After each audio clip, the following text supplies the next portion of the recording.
Hello everyone, this is Doug Herman with Cottonwood Hunting Lodge and the nail call. Today I'm going to go over a little bit more in depth about the nail call and a little bit better on how some more advanced techniques on running the call and such, so that you're able to get the most out of the call. This is kind of just a basic, way of running the call that will help you advance to running the call and getting the most you can. Now, this call actually is my favorite call to hunt with. I use it for everything, every turkey we shoot, and I don't hardly ever use a mouth call or a box call or a pot call. I always run this call ever since I first got it. I love the call. This one happens to be China Berry. Um, it's one of my favorite. I make them out of yellow heart, walnut, Paduke, cherry, sapila, uh, spalted birch, and spalted sycamore. I have a little bit of both of those. I make some laminated calls that have a ring around them. They're a little bit more expensive because I have a little more work into them. I also make the acrylic blended calls. They are very expensive because the material to make them with is quite a bit more. They all sound great. They're just more appealing to the eye, I guess. So there's nothing that I do to call as far as laminating it, checkering it, or anything like that really enhances the sound of the call. It's all just really built into it. So basically, when you get this call, you'll notice there's a couple things you'll notice about it. One is I sign the call, I date the call that I tuned it and finished the call, and then I put the name of the wood in the bottom of it. This one happens to be China Berry. So when you get this call, when you put it in your hand, you always want to make sure that my signature is up. So also there's another way to do it. If you look at the head of the nail on this call, there is, I don't know if you can see it or not, there's a little diamond on the head of there. You can kind of see it right there. So that is always going to be facing towards your wrist, or towards this part of your hand. Also, if you notice this call, it's got a flat side and then it's got an angle side, and the angle right here is where the little diamond is. Now there's also an angle that I grind on the head of the call. Let's talk about that angle. That angle is the side that faces you is always is what I call the toe of the head of the nail. So you have the toe and the back of it is the heel. So when you're going to yelp, you want to start this call out at about a 90 degree, and it will be sitting on the toe. So if you look, I don't know if you can see it. You can see actually now when you roll it, it's going to end up on the heel. So you're going to start on the toe and then end up on the heel. So when you start this call, you start it at a 90 degree, and you take and you pull and roll the call. So you're going to pull it towards you and down the stone and roll it at the end to break the yelp over. So the toe will get the the heel will get the yelk, the heel or whatever you want to say to get the yelp out of a call. It's a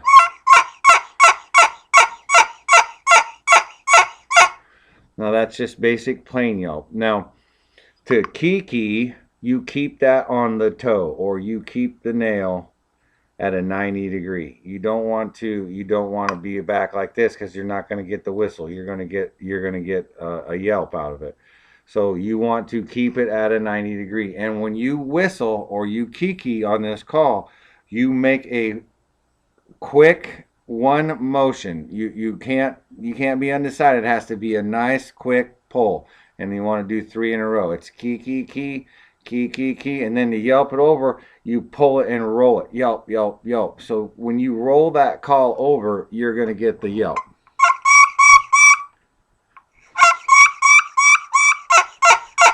Now, the more you run this, the more you'll be able to get that little half yelp at the beginning of your kiki, or you just don't have to. I mean,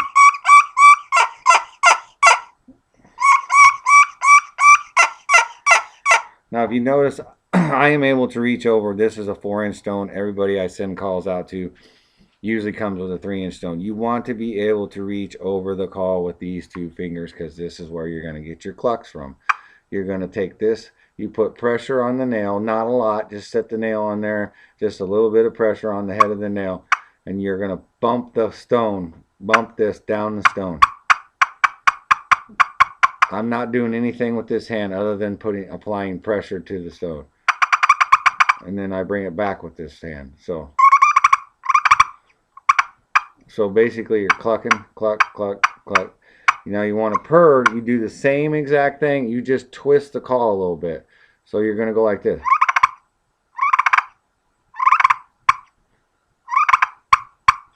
And then you're just going to bump it to do the clucks. Now to get the high-pitched purrs, you keep it on the toe. Tip that call away, tip it away. What I would say away is, because usually when I'm running the call, I got my hands away from me. Now, I'm not running it like this. I'm running it like that. So when I tip that call away from me, I tip it so it's sitting on the heel. When it's sitting on the heel is when you're going to get your deeper clucks.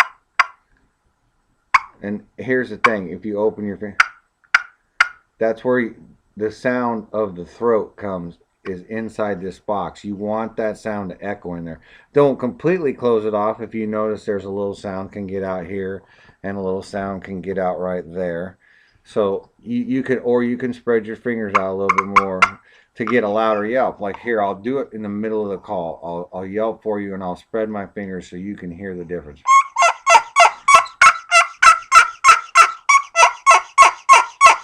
Hear how it's got that throaty sound. That's that's what you want. I mean, that adds the realism and to the call. I mean, you can run it the other way. If you want to get really, really loud with this call, you just spread your fingers apart a little bit and just really pull and roll. I mean, and give it a little bit more pressure.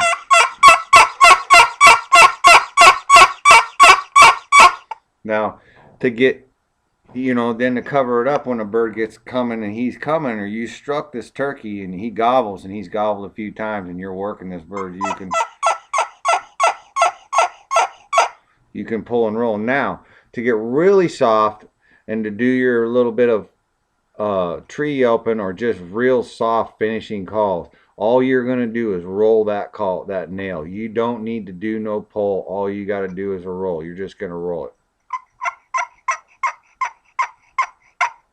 You're taking it from the front to the back.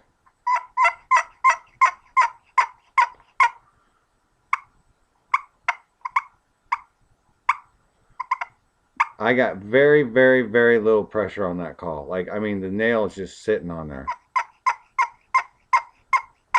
And the more you close it up,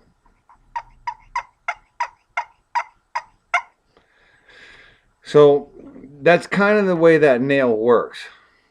You just have to run it, and the more you run this, the better off you'll be. Now, I can do a fly down cackle, and all a fly down cackle is a bunch of clucks very loudly put together with this nail call. So when you learn how to cluck,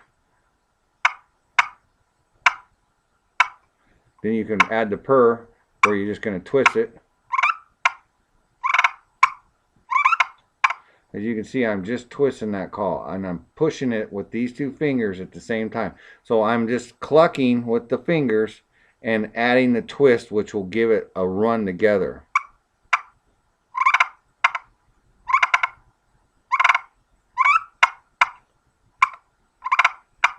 Now to do the fly down, you're just going to start that call, and you want to start it as far up the stone as you can, and you're just going to hit it. So when I do it, I'm pulling it. I'm not pulling it. I'm pushing that call all the way down with these fingers, and at the same time, I'm rolling the call. All I'm doing is rolling the head of the nail. I'm not moving the call down the stone with this hand. I'm moving it down with this hand. All I'm doing is rolling it with this hand from the toe to the heel, which starts the high pitch and then ends up going down to the low pitch.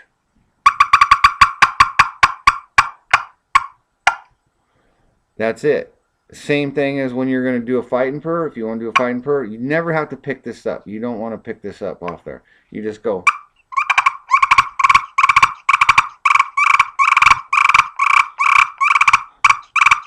You'll figure it out.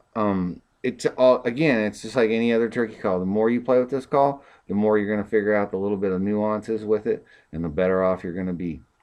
So basically, this is just a little short tutorial on how to get a little bit better out at running the nail call. What makes the sound. This doesn't make the sound. The sound all comes out of here. All this is a surface to create friction. You know, because this is a friction call. So you're just, but that sound is all coming out of this box because you can tell by. So it's causing the nail to vibrate at a certain frequency. Now, and that's why when you kiki, because what you're doing when you're running this from the front to the back is you're giving it two different frequencies of vibration. So that's why you're getting the he yelp. Same thing with the box call. When you start out wide, it's starting on the short end of the call and ends up on the long end, which gives it the long. It starts up high and ends down low, so it gives it that yelp of a hen turkey. So the more you play with this call, the better you'll get. All it takes is practice.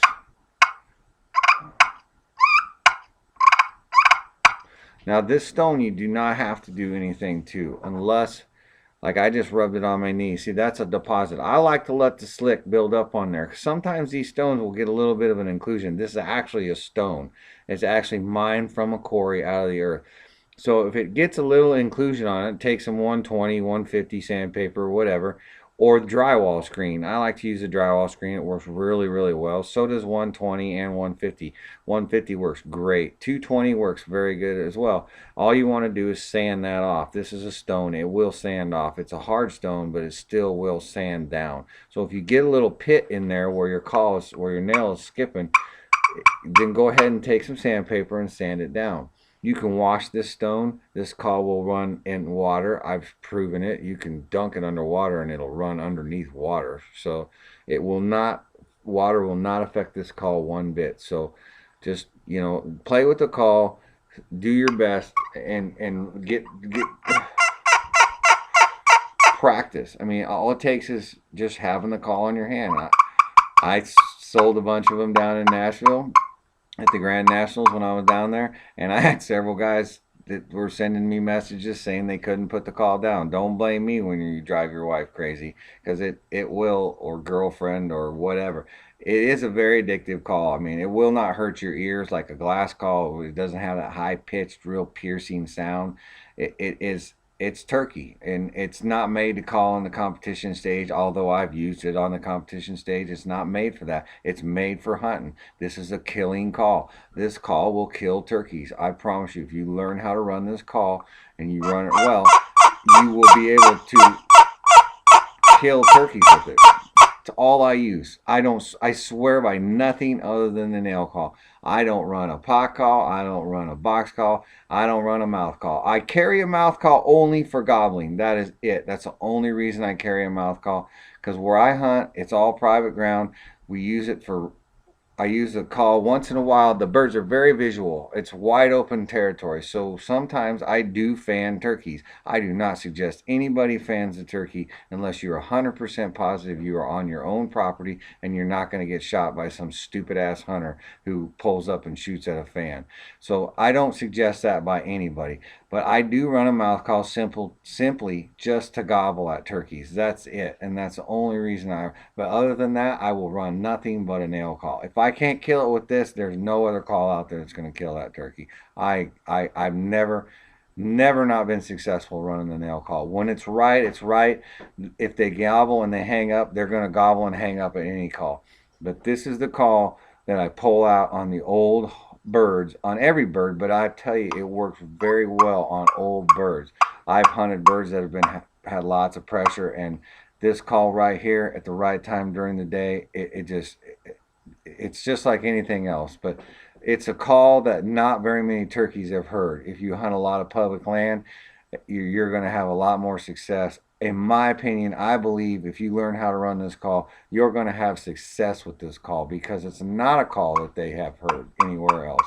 So anyways, that's the tutorial I'm giving today. If you have any questions, give me a call. My number is 402-841-2738. You can look me up on my Facebook. It's under Douglas Herman, or you can look me up on my email, Turkey Guide, TRKYGUIDE at MSN.com.